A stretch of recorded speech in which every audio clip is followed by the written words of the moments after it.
Calling our City Commission pre-meeting to order at 8 a.m. on Friday, May the 6th. Good to see everyone. Hopefully you've had a good week and things have been pleasant for you since the last time we've met.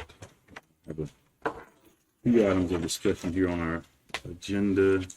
Of course, I'm sure some of you received some emails from some of our citizens regarding item number 9. So there's the only thing on our consent agenda are the regular meeting minutes. Hopefully we don't want to pull those off. No.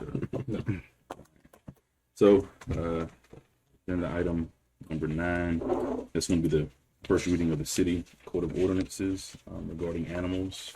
And so, of course, there's no action required on this, but it's a good time for us to discuss and dialogue what needs to be done instead of waiting until the last reading before we try to make any suggested changes, which could then postpone things from putting this in place. So I know I've received some different emails. I think all of us received one this morning or either last night, and then we also received I think we've all received one from Brian, and then also received one this morning from Mr. Greg O'Neill. Received some messages from Ryan Scray. So a few citizens have expressed. Who's Ryan Scray? Some guy that messaged me on Facebook. Oh. So Mayor, before you get started, can I just, and this may just end this conversation. We went through several revisions of this right here, and Ty can kind of testify to this as well. And we did go back between 4 and 6, and then the last one that was posted was 4, but it really should have been 6. And so we'll go back and change that. So you know that was our thought process. Can I ask, why do we even need footage, Ty? Well, I'll tell you, more often than not, you see in our events are starting to become more and more crowded. Mm-hmm. When you get dogs, especially on retractable leashes that are dog parents are talking, and you've got a dog 6, 8, 10 feet away, someone can easily trip on that. That dog may be bothering somebody else. So we want to go a maximum of a 6-foot secured leash. Mm-hmm. 4 foot is, like I said, it went back and forth, and I think it got dropped. Right. We prefer no retractable leashes at city events. Should we not delineate that maybe 6 feet at parks? I was going to say, make it on public property. Right, because if people are on the sidewalk walking their dog with a 10-foot leash, who retractable's cares? fine in those locations, but yeah, as far as city events, and I think So is that what it says? Just city parks? Yeah. Or city events? Yes, ma'am. I think that was the intent. Yes, ma'am. And I think it went around a few It's times not with different fine. revisions, and I think it just got lost. It's not fun. No, people No, are that's not complaining fun. big No. time. No, it's not. I mean, why do we have to big brother everybody like that? Well, we don't want a big brother anymore. Well, you're doing it. And I personally, at certain times, like in the evening, I have 3 golden retrievers. Okay. And we take a 25-foot leash and go down the end of Porter Park, throw something out in the water and let them run out in the water while they're on a 25-foot leash. They're leashed. They're not bothering anybody. So, I mean, you're making a law that says I can't take my dogs down the end of the road and throw something in the water and let a dog swim out and get it and come back. We do that too. Yeah. Yeah. Yeah, I don't keep my dog on a leash. I have her on a collar, and she's voice command. So My dog goes with me to the office every day. I would think if we have irresponsible owners that are doing something like that, then give them a ticket, give them a fine, charge them $500, whatever, Well- after a warning. But as far as making it a law, I agree, Well, it's a bit over the You got to have the rule to enforce it. So, Well, I don't think the intent is to. It's not for punishment. I think it's for public safety, if I understand it correctly. It's It's so that a started out child for doesn't get public. bit by a pit bull or whatever at a concert. I'd like to I hear- can see if it's at an event where there's a gathering of Right. so many people to secure a dog. But I mean, if I just want to, we want If to you just wanna take our walk down the dogs to the end of street, the yeah. park, and I'd like to hear, Ramona, how many people get bit? So far, it has not been anybody gotten bit at the events, Okay. but there are people that have been bitten in the past that are fearful of these dogs. Right. And the people that have them on extendable, flexible leashes, they really don't pay attention what their dogs are doing. Mm-hmm. As long as they're on the leash, they think it's okay, but the dogs are wandering all over the place, going up on everybody. People are walking over the leashes, tripping. We have these elderly people that, you know, they can't step that high over the leashes, and the dogs are wrapping around their legs and stuff. There's quite a bit of potential for injury there, and also for public walkways and stuff. We have had a lot of complaints of people walking with extendable leashes, like down the street, and they're going into people's yard and defecating in the yard, and they're not cleaning up. But the people think, when they're on a leash, it's okay that they go onto somebody else's property. Yeah, on the retractable leashes though, can they not just let them out 4 or 6 feet or whatever? Well, they can. if They they're can, but most of responsible. them don't know how to use their retractable leashes. Oh, wow. A lot of times we have to teach them, this is how you get them in, this is how you lock it in place. Well, I don't know. My dog was halfway to the fuel depot the other day in the water, swimming, and wouldn't Yeah. come back. Yes, Did you go swim after it, or? not me. We got a submariner. He goes underwater, and you worry about him. Then he comes up like a duck. This Like, one's a golden retriever. yeah, After golden his frisbee. retriever. Yeah. And I do agree it's a balance. I mean, you know, we're talking about dog leashes here. You know, there's Well, we're talking about city events. It's one thing for Yeah. a city event, but then you're taking the enjoyment out of your animal and what our parks are for. well, In yeah. another respect. On the flip side of the coin, and I agree with you. I'm a dog. Like I said, I'm a dog lover. I love my dog to pieces. Everybody knows that. Seen my social media stuff, but there are people that don't like dogs too, and there's people that don't want to go to a concert and have dogs running all around them. So I do understand that side as well. I just think we can come to a happy medium though between this group of intelligent people. We can work this out. I where agree, but I also know that I'm in violation because I have 7 animals.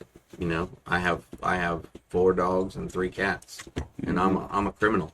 Yeah. Well, it's in here. You can't have more than 6.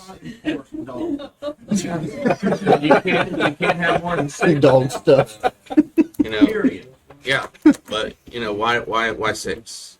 There's people that rescue dogs that have more rescue cats. You know, there's a lady in an apartment when we lived in an apartment complex that she was cat lady. You know, she had more than 7. You know what I mean? Those are what we call hoarders. Yeah. No, there actually there was an issue around the Animal complex, and she would find homes for them and stuff. But got a You know, poodle. I- I got 3 retrievers and 3 cats. I remember when we sat here and we talked about, remember we had that whole special event thing, and I learned a valuable lesson through that whole thing is people do not want government overreach, and I understand that, you know. Well, there's a balance. And so, You know, exactly, I I have a think- fenced-in yard, and no one sees my animals. Yeah. So I think that's a big thing we need to look at is where can we put it where it's not so much government overreach that people think that we're invading on. I think there does Numbers and feed on things. I think there does need to be a balance Mhm. because some owners don't keep their dog on a leash at all. I mean, there's been times where before we start working on the sports complex, I was out there jogging, and people be out there with their dogs without being on a leash, and their dogs would come up to me aggressively. And then the owners would call the dogs back. The dogs wouldn't obey the owner, and so I think there does need to be, you know, a balance between those things. And with that, I think we should fine the owners. If they don't have control of their dog, then they should be fined. Put it to a nuisance, not a. Right, I don't think, yeah. So are there other concerns within the ordinances? So we expressed concerns, I guess, about the limit on animals as well as the limit on the leash. Is there a particular rationale behind the number of animals? I will have to let Ramona touch on that one. I'd like her also. I saw That's a not new, comment though. on That's already- Facebook Yes, comment about that was dangerous already- dogs, that there was overreach, like we're trying to control the county. I think that dangerous dog is, I'm gonna let Turn Ramona myself in. touch on this, but I believe that's a state statute, if I'm not It mistaken. is, the dangerous dog is a state statute. We just, has defined it. Okay. Or tried to clarify for folks is what rather than define. Yeah, I read a lot, all the dangerous dog stuff. Yeah. I actually like. Yeah, and that does follow the statute and just incorporates it into our code as opposed to just referring to, we'll follow. I think it gives it more Some bite statute. than what we had, literally, Yeah. more bite than what I had before. Nice choice there. The only question I had was the registration thing. I mean, how many, do you tell me? Okay. The registration to pet registration has been in effect for more than 35 years that I know of for sure. Right, 25 years with me and 10 years with Elizabeth Mercer Rush when she was prior to me. okay. It has always been in effect as a pet license. How, I'm a that many criminal people too there. actually register their Yeah. pets? Usually it's like it has been anywhere from 100 to 150 before the hurricane. Since the hurricane, 5 to 10. It's starting to pick up now. But we did give them leeway after the hurricane because everything Right, was destroyed for right. a couple of years. And I feel like part of the registration process is to ensure that the dogs they're up to date on vaccinations, which is also a public safety issue. Or if they get lost or Yeah, something. Right. then we get them back to their own. We can contact them right away. Was it $10 to register? Mm-hmm. Per household? Per household? Per And animal. they gotta do that every year, right? Yes. Yeah. The thing I'm real worried about is cats, though. I mean, a total of 3 birds die each week, they say, because of cats. We're gonna have to do something about Squirrels get this. flat right car. More squirrel backyard. Sorry, a little levity there. Any other concerns regarding this ordinance? Do we still, and this kind of has to do with this, but do we still have that $5 registration for chickens? It's, In the it's city still limits? the same fee as the pet license for the chickens. $5 a chicken. Nobody has that, right? Have you ever sold one? We've had them. We sold them. We have. In the past, we had one belly pig that was bona fide and registered with the registry. That's a real pet lover. Mm-hmm. Right there. Don't let pig become big. Okay. That pig in your yard. So if I'm understanding, city manager, if there are no changes from us as the commission, then city staff is going to change from 4 to 6. That's what I'm understanding. That's exactly right. Okay. So why are we? Is it just a first reading or are we? It will be first reading on Tuesday. I think we'll have plenty of people there Tuesday to voice their opinion. Yeah, so we still got we some need to- time. I think we need to just Okay. I think we'll just split it up at the end between special events and everyday.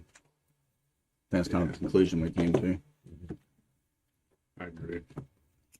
Can I ask a question? Kevin, is this a time, if there are some things that the commission sees right now, that we can go back and change? We can change it right and before Yeah, before I mean, Tuesday night. I Yeah. think these are just things that you see on the surface that we need to change now. We can do that.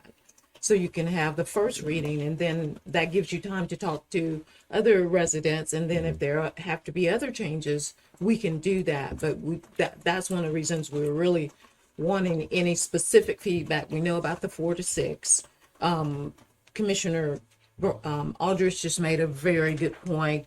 You know, if we do that, maybe it's in city events, because that's where people come up to me and say, can you ask that person to pull their dog closer? Because we're also packed in all of the city events that are out there. Yeah. Or So maybe you could just say leashed without any feet on, like in parks or whatever, as it is right now. But like But in Ramona special says, events, actually put the 6 footage, foot or yeah, whatever. right. yeah, I Yes. was gonna say So just, special you know, events, 'cause it yeah, needs to be because like leashed. she said, Sure. they're, Yeah, I agree if with they you. So like leash instead is of not walking down gonna the sidewalk or being at the you know, park, Yes. it's gotta be, Right. okay. you know, but I think for only you can city just, events. as long as City you're leashed, events. that's fine. But if you have a Okay. special event or city event, And again, unless we get some sort of crazy tyrannical government, no one's going to go find people for their dogs jumping in the No. water or whatnot. It's So just Kevin not will going to change happen. so 6 at city events, and then otherwise just leashed without a right.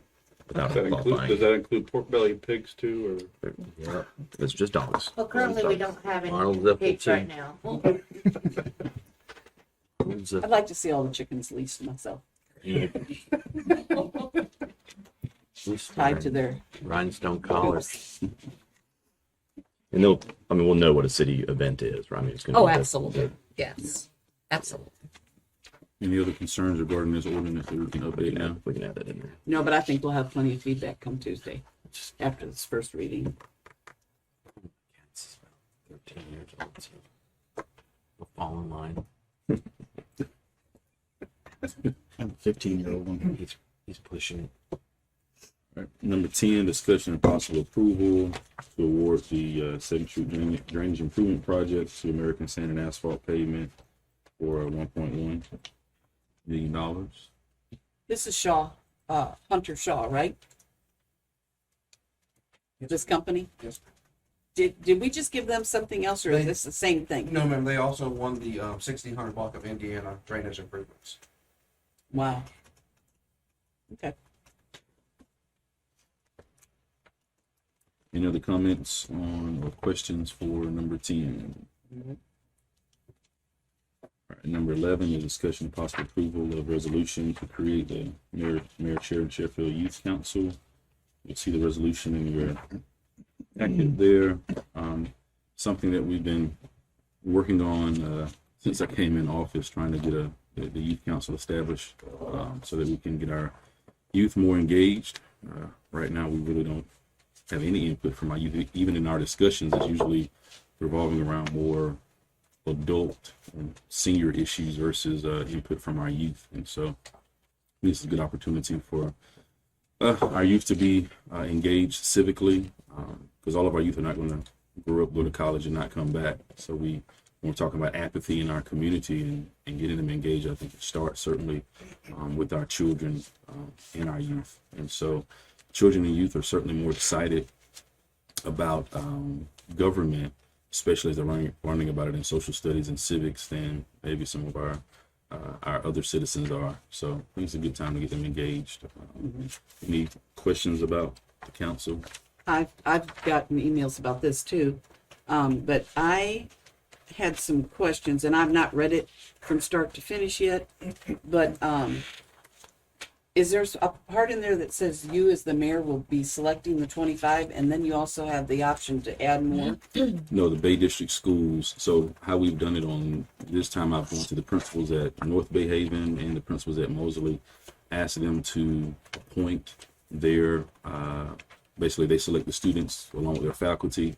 However, the mayor reserves the right to appoint someone to the council as well. So for example, if there's a homeschool student that's in Lynn Haven that's not attending Mosley or North Bay, then the mayor will reserve the right to appoint that person.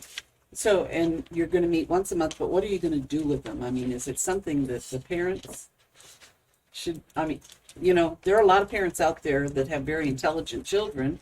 Right. I don't know if you're picking based on, I said 3.0 grade average. Well, you have to have at least They a have to 3.0 have- because you're not going to be in school, and so Right.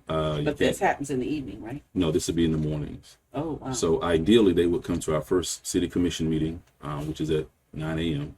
So they would come to the first city commission meeting. They would attend the commission meeting. Afterwards, we would have discussion regarding matters that came up during the city commission meeting. We'd also have lunch, but we'd also have engagement with city officials, engagement with local business owners. So if you want to look at it in a broad perspective, it's like a Lynn Haven 101 for youth. So like the chamber has like junior leadership, so it'll be something similar to that. So it's not just engulfing them into all the things that we do as a city, but also broadening their perspective, not just on government, but also the community. At least annually, they will be doing a community service project that they would design. Also, we don't, outside of our recreational events, and I'm not, putting the city down, but outside of our recreational activities, we really don't design anything for our youth. So this will be an opportunity for us to talk with the youth to say, what are some activities that we could do for you all, designed by you, that we could sponsor, that are designed by you. And even if we, sponsor something for the youth, if we don't have their input on what we're doing, just like planning a party, we can plan, like I see a lot of 1-year-old birthday parties. And so the 1-year-old, as his grandfather can probably attest, they just want to put the cake in the face, and that's all they want. And the rest of the party is for us. So if we're even designing, since we're looking to have more youthful activities, and parents are asking for more youthful activities because they're having to go to the beach, other places for the youthful activities, we need to receive input from the youth as to what would you attend? If I design this, would you actually come to this? So I can say, oh, hey, let's have a party at the senior center with the DJ and all of that, but would you actually come to the party? Or would you want to do something, would you want to have a kickball day or a frisbee day in, A.L. Kinsall Park? So that's also what they'll be doing. What kind of money do you think the city's going to spend on this? We're hoping to get as many sponsors as possible. And it depends on what the event is. So No, I'm talking about like lunch and all that. 25 what we're looking at getting sponsors for people the to lunches. donate. So currently we only have about 13. So we have, let's see, this is one lunch, that's 2 lunches. So my lunches are covered. Certainly you would want the youth to know that Victoria's Last Bite supports them. They come in now for lunch. So currently we have around 13 youth. Speaking with Cecilia and city manager about sponsoring our first lunch for the city, but it's not for the city to try to sponsor every lunch. That's when we reach out to our business community to see if we can have some of our lunches sponsored from them as well. So they're not really having any meetings or anything. They're gonna attend a meeting and then have discussions with you and other people so they can learn about government. Government, business.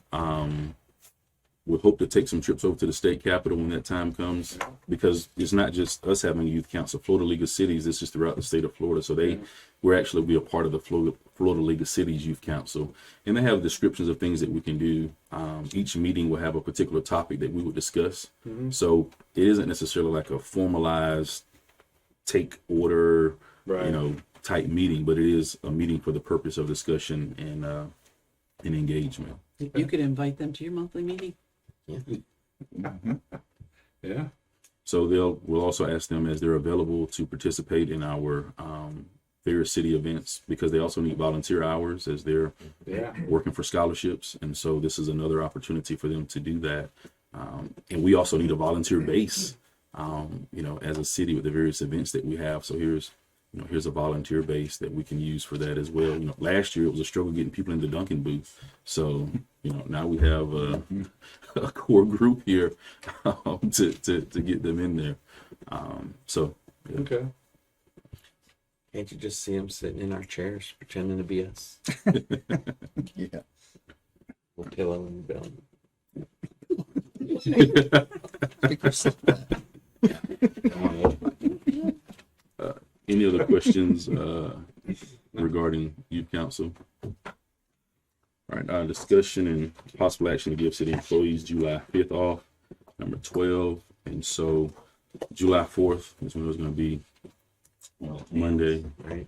So all hands on deck for that. And to have off the Friday before that would encumber preparation for the July 4th event itself. And so I think it would be ideal to look at July 5th, or at least give city manager and staff discretion on which day they can take off. That won't slow down the operations of the city per se, but it would allow them to have their day off to even rest from all the activities of July 4th.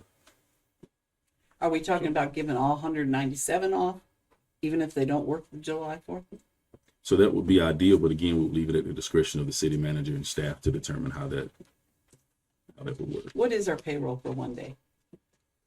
I don't know that kind of, for one day.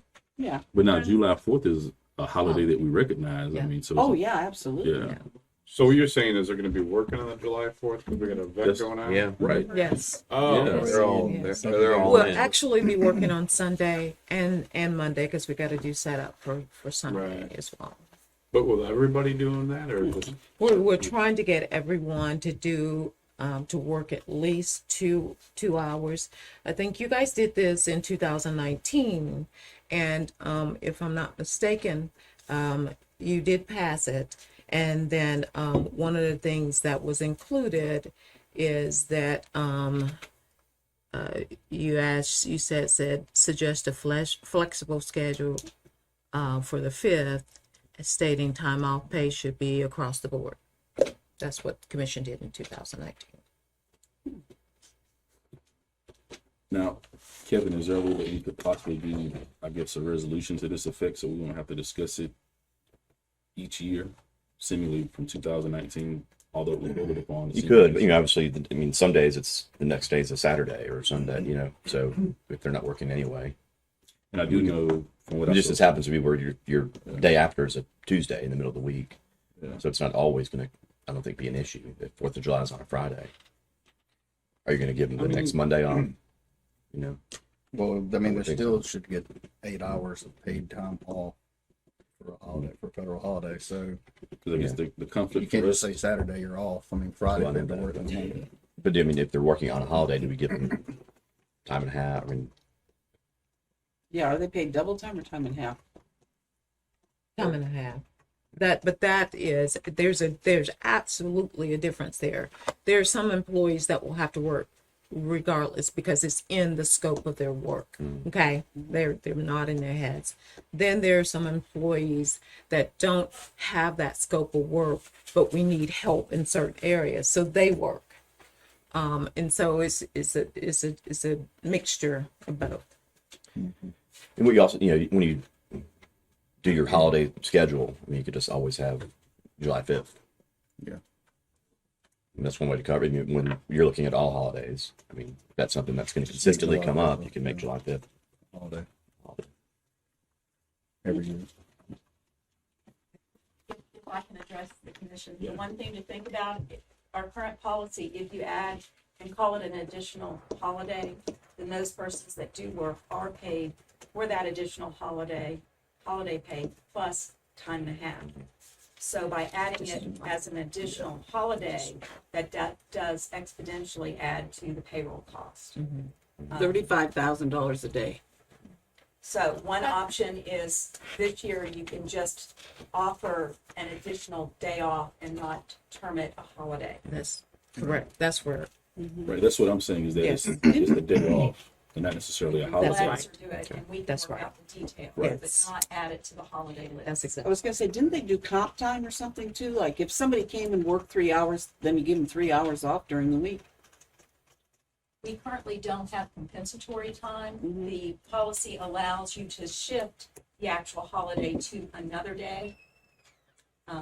So that's possible too, but we'd have to work out the details on those who work and whether it could be a partial amount of time or not.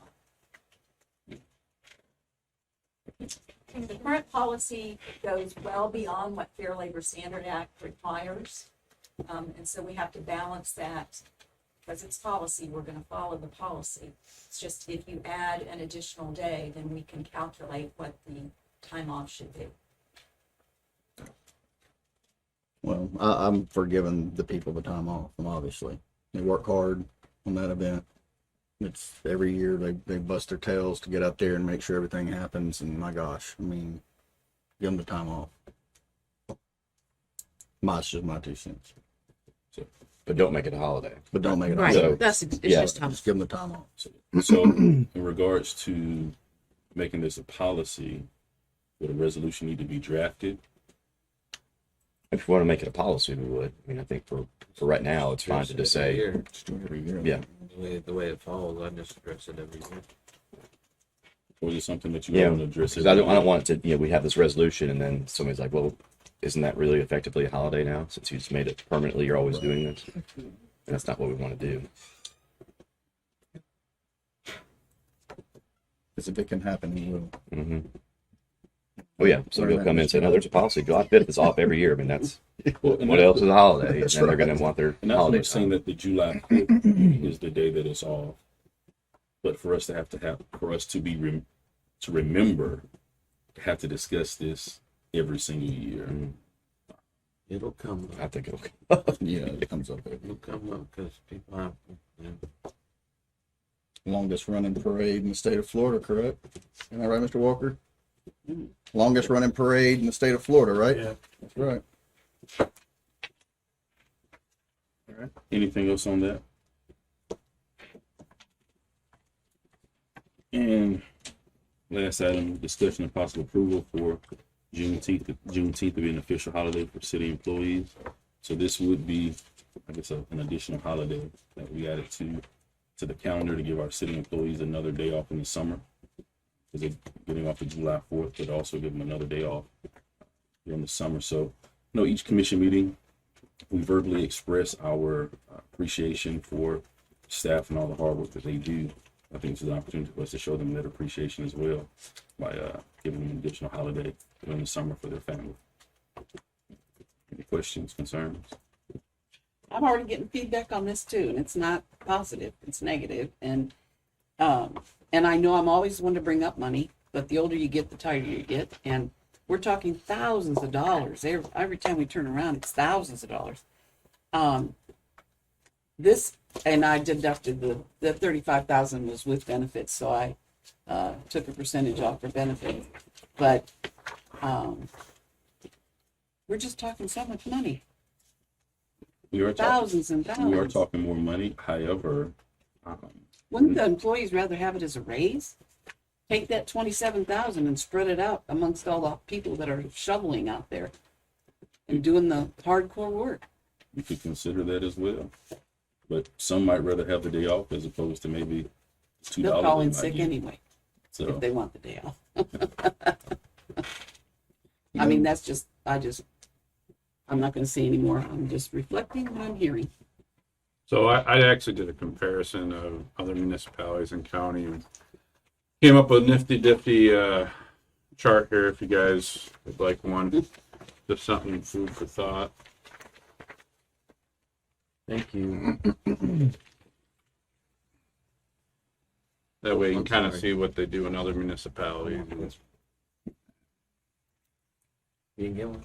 I think Panama City voted Share to do Juneteenth Mm-hmm. not long ago. yeah, Panama Who City did? Beach. Panama City. No, that's what's showing they currently have for each of those cities. So that's Yeah, I know, but it's not showing Juneteenth for Panama City, and I'm saying they did vote that. Oh, they did? They did, did, yes, Okay. I think when it became a federal holiday, they did they that. did last Okay. year. Panama City Beach doesn't miss a beat, do they? No. Springfield does it. So there was one other one. Was it the county? Panama City Beach, Springfield, Panama Oh, City, Springfield was the other and one. federal holiday. Yeah. So Yeah, Springfield does Good Friday and Easter Monday. Springfield does. you're welcome. They do all the holidays. And then there's a number on the bottom to give you total days, and but there's like 40 days.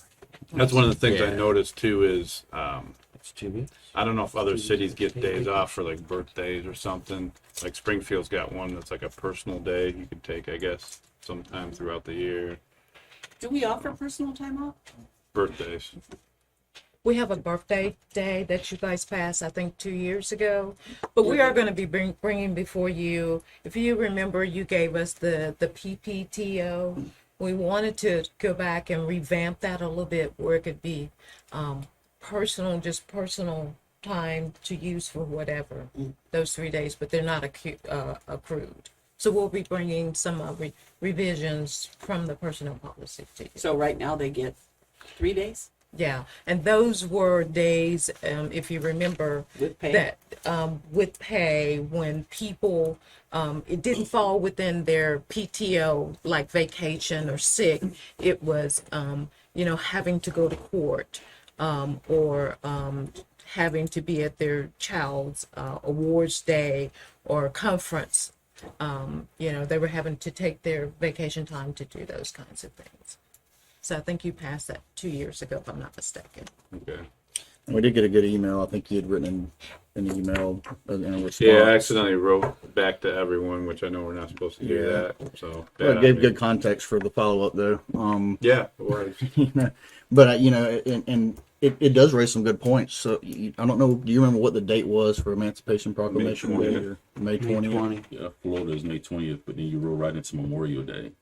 So that's because I looked at, because I did also, because I looked at federal holidays, state holidays. Surprisingly, the state has fewer holidays than the federal Yeah. does. However, That's on that sheet too. yeah, that's not for me to determine. However, there were probably approximately as many cities celebrating May 20th as Emancipation Proclamation Day for Florida, as well as some have picked up on the Juneteenth as holidays. So when you sort of go research it, you have about maybe 5 or 10 on each side. That So do about that. 50-50. Yeah. And so with the May 20th, you also have the fact that Memorial Day is right there around that holiday. Right. Now, another holiday for us to consider would be also Founders Day. But then if we look at January the 11th, 1911, when we started offering the plats, that runs right into the Martin Luther King Jr. holiday in January as well. It's Founder's Day. Yeah. What is it? Well, That's it's for the The day when the founding. city was When founded. Yeah. we're gonna have that celebration. I've talked to the city manager about having that celebration when we do, hopefully the grand opening of our city hall, and then trying to coincide that with our Founders Day on January the 11th, 1911. So, Oh, gotcha. but to have that as a holiday, then you have Martin Luther King Jr. Day right there.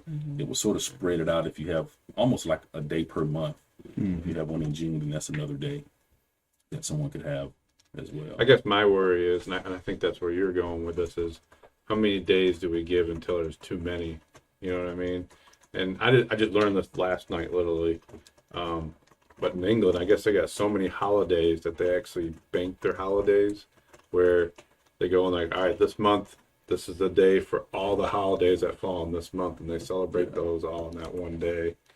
Well, I think again, this is an opportunity to, to show our employees appreciation. Yeah. Part of the reason we're having a turnover, and I don't know because I haven't talked to HR, haven't talked to the city manager Right. per se, but I do know that some people are leaving to get more money, and so what are some incentives that we can provide for individuals to stay? To say, hey, maybe we're not able to pay you as much as other cities or other private industry can, but we can offer another day for you to spend, that weekend with your family. But I go back to the same thing. I mean, I'm personally really for raises, but I've been promoting raises now for a long time for the people who are actually doing the work. I'm not talking about management. I'm talking about the people who are out there every day, just running the streets and picking up garbage and So shoveling. I think that some of this money that we Yeah. would spend on that should be divided up amongst the people. They could enjoy that money, even if it's $3 every paycheck. I mean, they Right. could be enjoying that additional money now, every week, instead of one day a year. And they're not all going out to spend time with their families on that day off. So why in either or? Why can't we do a both and? Because I don't think we have the money to afford that. I mean, at $27,000 a day, I don't think we have that kind of money. And that's just me. So when budget time comes, we can look at where are we in our budget to provide raises across the board, or to those that are actually doing, or to those that are not in management. We can look at that as well. Any other questions, discussion on that? But the reason I printed this out was I thought this would be a good time if we were ever going to make any other adjustments to holidays. I think this would be the time to do it since you brought this up. Yeah. It looks like we're pretty much status quo with everyone, Most except for of the them, yeah. beach. I mean, the beach, yeah. Beach, oh the my beach God. loves the Yeah. party, but everybody else is Yeah. Heck, I might have missed a couple for the beach. Who knows? fun on the beach. And I think for the most part, from what you've printed here, what I was able to compare, that we basically lined up with the state, as opposed to we had a couple of additional holidays, which was basically Friday or Christmas Eve. Yeah. We added a couple of other holidays there, Christmas Eve, and then the day after A Good Friday. the Good Friday. So those are the additional two that we added that was sort of line up with them, because of course federal has some holidays that we don't recognize, like President's Day, Columbus Day, and that's for everyone. Didn't recognize that day. So Yeah. A lot of things to look at. Too. any other discussion? Yes, I have a few things. I go back to what I tried to bring up at the last meeting to talk about city vehicles. I would like to have it go on the agenda, but we can, so that it could be voted on. I think I saw. Did you already put labels on city vehicles? Every city vehicle that we paid for. Every city vehicle has a logo logo on on it. There's a policy in place about city vehicles. Well, I've seen a lot of city vehicles without logos on them. They're- I'm every- talking the $30,000 four-door Rams that directors are driving. All there are numbers on it, and they're the same color as the vehicle.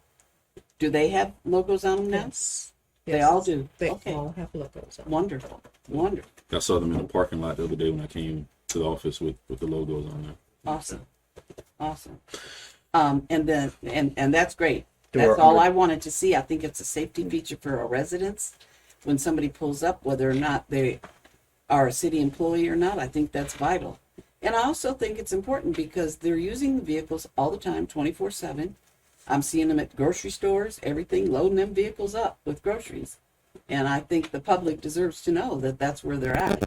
And that's what they're doing during the day. So just remember, when you see them at grocery stores or places like that, a lot of times they are maybe refurbishing something that's particularly in sports and recs, parks and grounds. Joe's group, they are going to get tools. They have, that you may see them at Lowe's, you may see them at Ace Hardware. Yeah. You're going to see them at some of these places picking up things, particularly also when we have events. You're going to see, we may send people who have a truck to go pick up some groceries, to go to Sam's to pick up some things. And so we're constantly working. And I just want to say, everybody works hard here, y'all. Every single person works hard here. There's not one person that does not work hard. And so that's how those vehicles are used. There's a policy that they use the truck to come to and from work, to go to any place in the city that requires them to be there, maybe go to a site, they'll go and do that as well. Most people drive their trucks home in case we have a emergency. They can get in a truck, maybe go by one of the facilities, pick up some tools, or whether it be garbage cans. For instance, this weekend, one of the directors was working and didn't have enough garbage cans. He had a truck, he got garbage cans, put them in his truck, went and took them to the park. Not really his weekend work, to work, but he did that. So you will see them doing things like that. But employees don't particularly use those for personal use. You may see them stop and get a soda, and even our workers that are out in the field do that, get soda or replenish snacks while they're out in the field. But I don't see anyone misusing those in any sense. There's the times that I have seen our employees, let's say after 5 at grocery stores, they've been in their personal vehicles. Is what I've seen. I'm just thrilled that I'm thrilled that you had logos put on them. I just think that's the most important thing, that they're identified as city vehicles for the residents. And if I had a problem and I saw a Lynn Haven vehicle and I needed help, that would be the person I would go for. Absolutely. And I just think I think it's important to the residents. So for that sure. people know that they're not selling solar panels or anything like that. Right. Yeah. And if they ask about solar panel, the vehicle's been stolen. Yeah.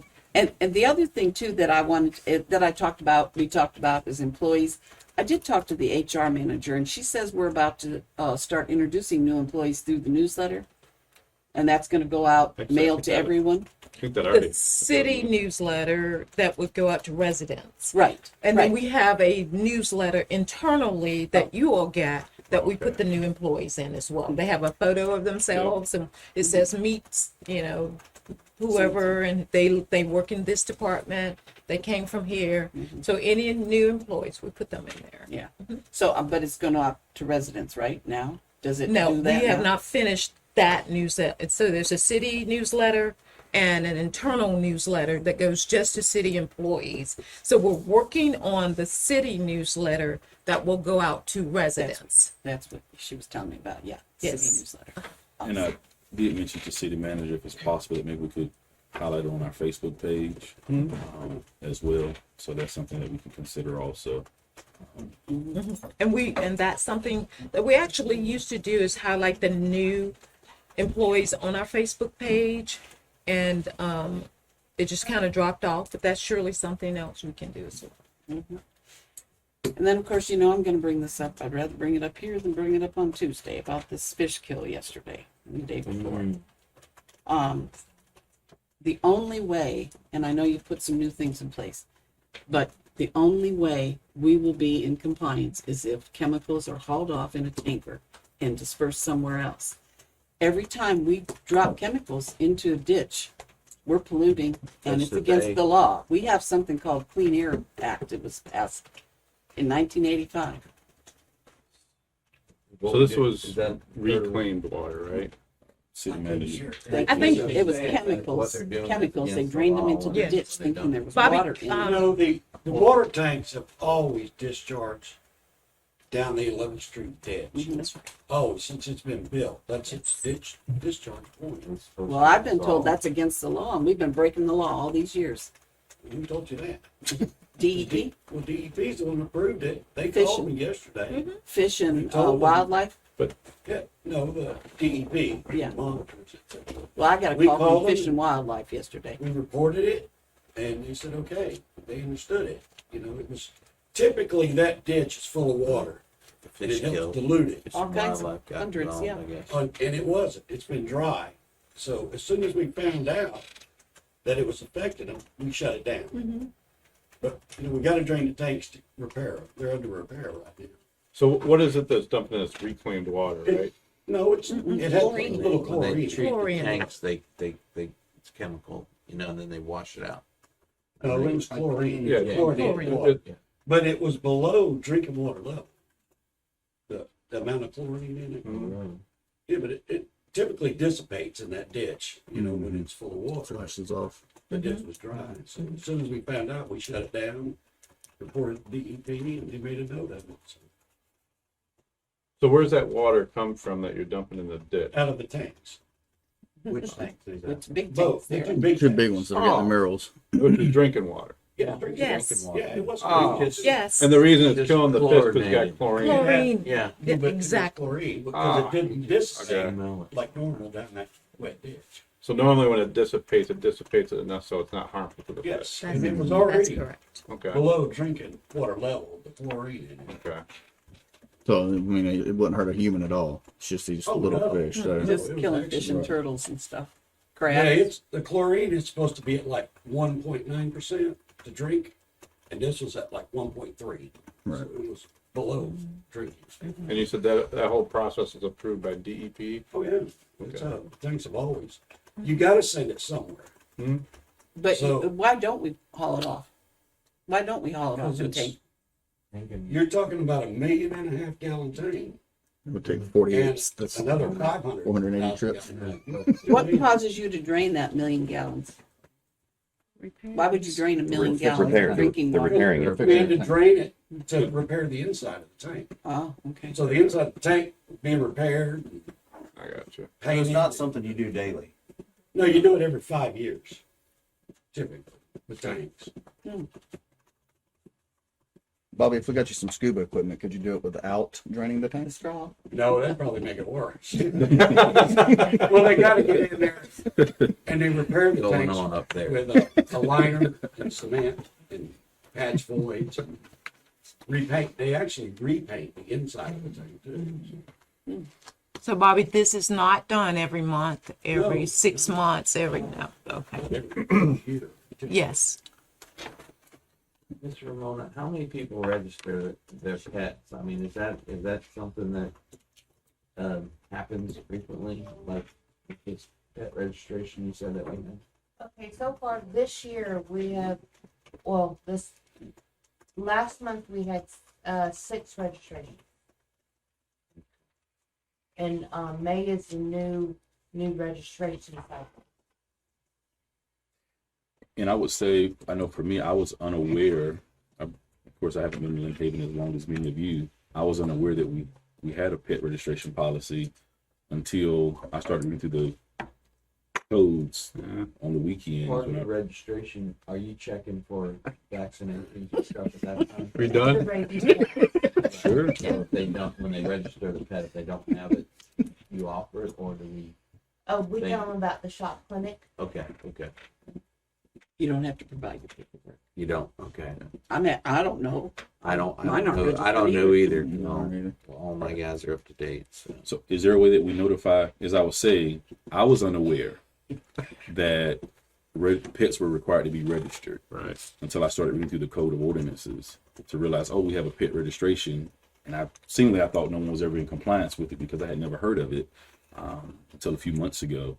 So is there a way that we communicate that to pet owners? Right. And then how do For the we newsletter. how do We'll put it in we city newsletter. and how do we enforce that if someone's not in compliance with it? Before the hurricane, it used to be printed on the water bill, starting in April, that the new licenses would be available and it would be time to register your pets. Got it. And before that, we used to have the city newsletter going out quarterly to all the residents, and it would be in that newsletter. Okay. So what happens if someone's not in compliance You go to jail. with that? Oh, no. Too hard time. Dog jail. No.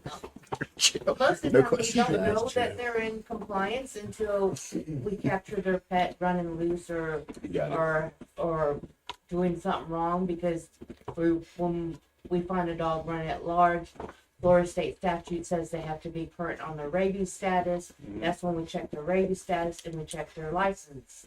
If they don't have either one, they have 72 hours to get their rabies status, then they have to get their license. Okay. So say for example if we're dispatched to a call regarding animals, is there a follow-up then to see whether or not those animals are registered? Is that sort of Yes. that in queue? Okay. Yes.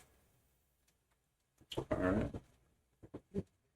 I guess that's what I was getting at. I was like, nobody's registering their pets. It's kind of, I didn't know it until I was reading through the code That's of what I was ordinances thinking. because yeah. Get Well, rid of nobody's it. controlling their dogs either. They're letting them run loose all over the place. And that's been a problem since the hurricane. Since the right? hurricane, yes, Yeah, sir. I know. I know.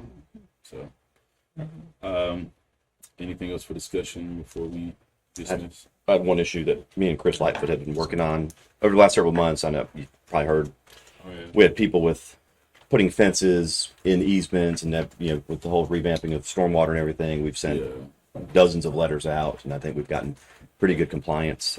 We've got one issue that's kind of escalated on Rhett Place, and it's kind of hard to read, but I'll just kind of explain it. This is the platted neighborhood. The plat clearly dedicates to the public for public use, so it's dedicated to the city. Stormwater drainage, preservation areas, drainage easements, utility easements, so it's clearly dedicated to the public for public use. The issue with this one, like I said, you can kind of see there's some grayed out areas on the plat. Those are the preservation areas. The one up here is, if I was designing this plat, that's how I would have done it, because it's not part of a lot. It's just its own preservation area. The big one in the middle is actually part of lot 36 and 35, and it's also got a little bit of lot 37, 38, and 39, like in their backyard.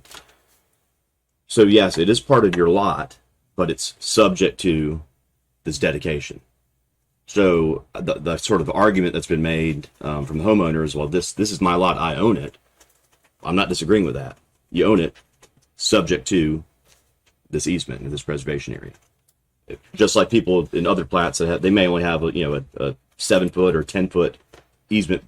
It's on their lot, but the city has the right to go in there and use it. And so what this owner did is fenced That's their lot. that preservation area. It's a weird situation. It is, but I mean, and to me, if you wanted to fence it, you should fence the white area, which is the true buildable area of their lot. Instead, they fenced what the they're calling all their property.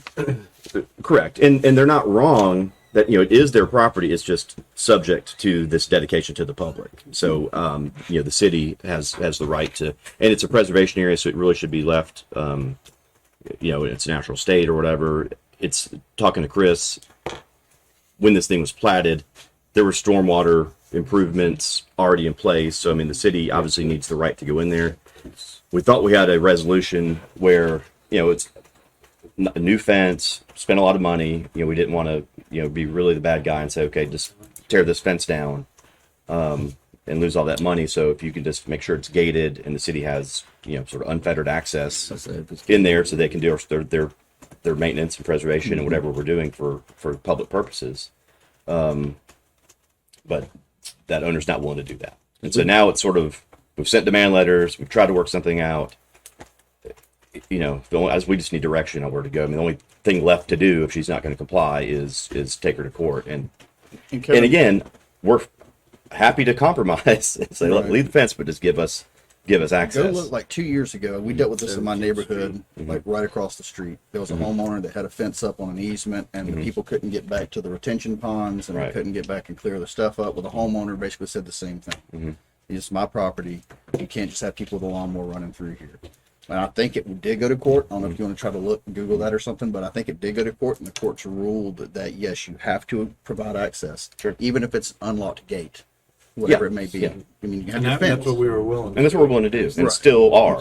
And also, not only is, Yeah. we're willing to compromise with the fence, which is great. So this is But she wants there's a stormwater pipe that goes just inside the fence. Yeah, it's in the And then it middle. was designed to sheet flow from there, and there's an inlet at the back of the parcel, all the way, if you can look in the back and see the other privacy fence.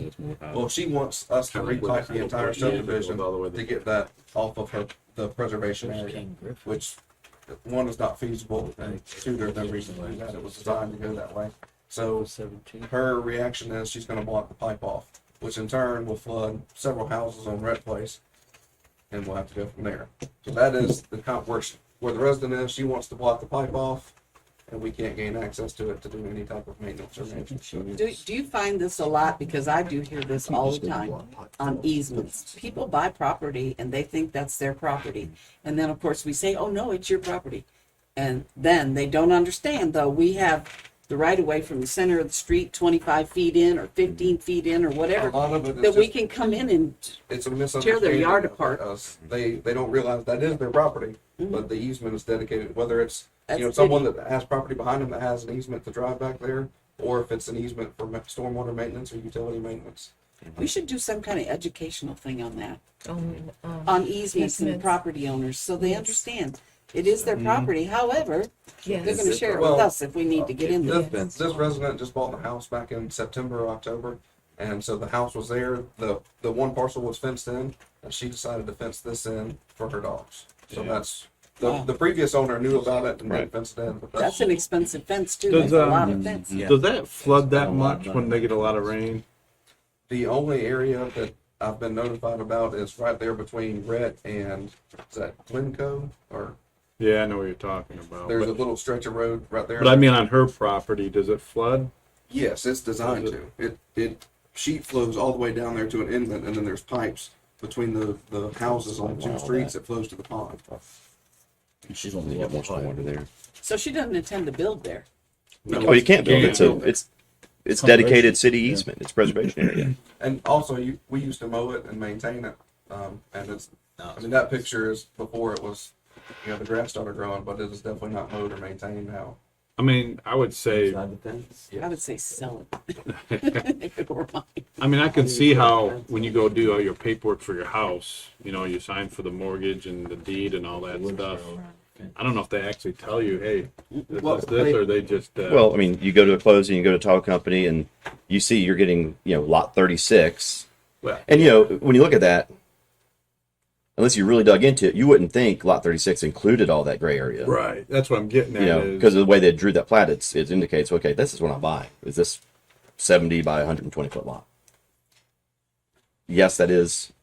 She has title to that, but subject to this dedication. So, I mean, you would see that when you go buy your house when they say, do you're they getting lot typically tell people when they sign stuff like that, or they Yeah, just, well, I mean, it's 'cause I know I've a been- typical transaction. You go, you get title insurance, you get a Yeah. list of title commitment. It shows all the different easements that your property is subject to. So, yes, they should, or you're at least aware of it, whether you understand it or not. It's up to the title agent to explain it to you if you have any questions, or your realtor and say, But to me, this isn't anything super unique. It's a regular 70-foot lot, just like all the rest of the lots in the neighborhood. We're also To think running- you've got a 200-foot lot is We're also abnormal. running into when the economy took off, everyone went into the survey business. So we have a lot of surveyors around that are terrible. One of the issues we faced over in Bel Air Phase 5 when we sent all those letters out was one of the residents called and said, hey, my surveyor said the easement is in the front, not the back. And it was that terrible of a survey that they had the entire survey wrong on their parcel. And these are platted. I mean, you just look at the plat. It doesn't take a expert Yeah, to but- look at a plat and say, okay, that's an easement, that's an easement, you know. I get, well, If I you think the understand typical, about if easement. the typical person looked at it, they probably wouldn't think Well, I'm talking anything of it. like a surveyor. Right. See that. But you know, when you do your, Well, when you do, do we put a gate on it? There's already a gate there, and we've said, hey, as long anyways, as we can. what I was getting at is when you go sign all your paperwork, Mhm. We're just asking. and you're signing everything, but you're not whenever our- reading our every guys single go there to page, work, you know? She's And I coming can up see how around this yelling can and easily screaming get to messed off up. the Like, property. oh, I didn't know Our guys that. aren't I gonna think- stay there and argue I with think her. it- You know, in my yard. Right. So- All right, It hey, actually extends my yard let's try out to so come my to kids can play a on it and all conversation that, at but then time. they mow it. My question to Chris is what are our options as a city? And he's just asking that we have access, Right, and there's a gate on the property. But when our city people go out there, they're confronted as the property owner says, you know, property. You know. We need to make it clear to her. Like I said, we've done certified letters, demand letters, had, I went out. and Chris talked has with her. in-person, he's had in-person Did you go meetings, talk to her? Yeah, I talked to her. emails, And I everything. thought we had a solution, but. Yeah, agreed, but we don't. So I mean, really, that's why I'm bringing it up now, because the demand letters and the discussions aren't working. So really, the only option left is you file for an injunction and say, you know, give us access, and it's a matter of, you know, tell her to remove the whole thing and restore it to its natural state, and then compromise back with, all right, leave your fence, but give us access. I mean, that's how I see it playing Why does out. she even want it? It is what it is. She She has lives in about- the city. I Dogs. think she has more than 6 dogs, so she's got. Oh, so they're probably not licensed either. Good thinking there. Let's get her for everything. But, yeah, I actually, Over the limit. I actually went out there and talked with her, and I thought after we had talked that we had a good viable solution. And then after that, she was like, no, I want them to take care of this whole thing where the stormwater thing's not there anymore. And she wanted that basically gone, right? Is that what? Yeah, her argument is there's untreated stormwater going on with the property. Well, of course it is, because it hasn't made it to the retention pond to get treated yet. So Yeah. that's the whole intent of when the subdivision was designed. And so we were like, as long as you give us access, we're good. But Education, Yes. education, that's Yes. what I say. People Yes. don't understand. Yes. I get calls all the time for people that are getting calls from the electric company and somebody else that they're offering them $400 to let them cut their trees down in their front yard No, she don't pay assessment. She for pays access. the- And I said, well, they have there's an easement. You own it, but it's really not yours. And from the middle of the street up this far, and that changes depending on where you live, that city has easement. The water people have easement. Everybody has easement, you know, and there's really nothing you can do. I said, just don't answer the letter. Maybe we could include it. in That the table that's one of song the things. in the middle of the Not woods. only table talk. That those are kind of things that would be included in a city newsletter. That would be informative. The whole goal of this is to be informative to our residents. Yeah, 'cause To they give don't them like maybe understand that a easement snippet of ordinances that were passed that maybe they couldn't attend commission meeting, but they know what's been passed, and just updates because everybody doesn't go to Facebook and everybody doesn't go to Yeah, our website. they don't. But if we can get just information out to everyone, our residents, and be able to email that to residents and have some copies in several other places, I think it will help communication a lot more. Especially the elderly, they need it mailed to them because they're not on Facebook and they're not social media people, and they're the ones that are getting confused too. yeah, It's a lot of this one pays misinformation. tier 2 assessment, water assessment. She's a tier 2 over the 2,900 square foot. So, but it's a residential lot, so she wouldn't be assessed for So the she's vacant. not assessed for the vacant. Correct. She's assessed for the tier 2. Well, that might be clear to her otherwise. You know, like, Did you offer? What did you offer? she's not paying assessment on I that. Resolution. got with the 6 and Just give us access to Offer the gate. this. give us access. Leave the fence and just let us in. I thought we were good. I was like, oh, I got a happy customer. You know, guess not. Now she not only does not want to let us into the gate, but she also wants us to redo the stormwater. The repipe the subdivision, not just the property. It would entail repiping the entire subdivision. Sounds to me Sounds like almost she's comical. forced your hand. You're gonna have to sue her. I hope you brushed up on your skills. He's good. So our question is, do we carry on as normal, go and mow and maintain it, or do we just let it go until? Well, we can't get in there. Was it? No, the gate's there and unlocked. Okay. But when our guys go there, it's. I think I'd she turn comes it out to a yelling, jungle. screaming, I wouldn't. leave. I wouldn't. She I doesn't wouldn't want go you on to her. mow? I wouldn't go No. on her property No. right now. No, while we this have is not. pending. And we always, We I mean, refrained from that for now. So we just need some direction? Is mowing. this something we want to put on the agenda or? We don't need, I just, before we filed for an injunction and went to court, I just wanted to kind of talk to you about it. You know, you don't need to vote on it right now. I mean, if we have a settlement agreement or something, we'll bring that back and vote on it. But, Killing birds. So hold off on the. yeah, don't, yeah, I mean, it's while this is pending, don't so go she on knows there. it's us. Yeah, no, All right, What do you so- need to do out there? I'm sorry. no. What do you need to do out there? We mow it, That's all you need to do? yes, unless, you know, a pipe collapsed or Well, something. yeah, But- If you do, I would ask her first. You check the pipe? Yeah, we Yes. definitely need to Okay, ask so you them. mow it Get- and check. Well, the answer is no from her. I mean, Well, then don't. Yeah. If she's taking the position that it's her property and we don't have the right to be there, let's go get a judge to tell us and tell her that we do. So. that's what We she- don't want to put any of our workers in Right, danger exactly. or any sort. But we can only mow the easement. Correct. Gonna have to get creative on the mowing. we mowed we mowed the preservation area since day one of the subdivision being developed. But with the new owner in September, she's fenced it off, so we can't gain access to it. She did not buy and understand what she was getting, I bet. That is crystal clear. She was. Mm-hmm. She older, Probably about my age, so she's probably young. in her 30s. In her mid Am I 30s. supposed to? Probably about 40.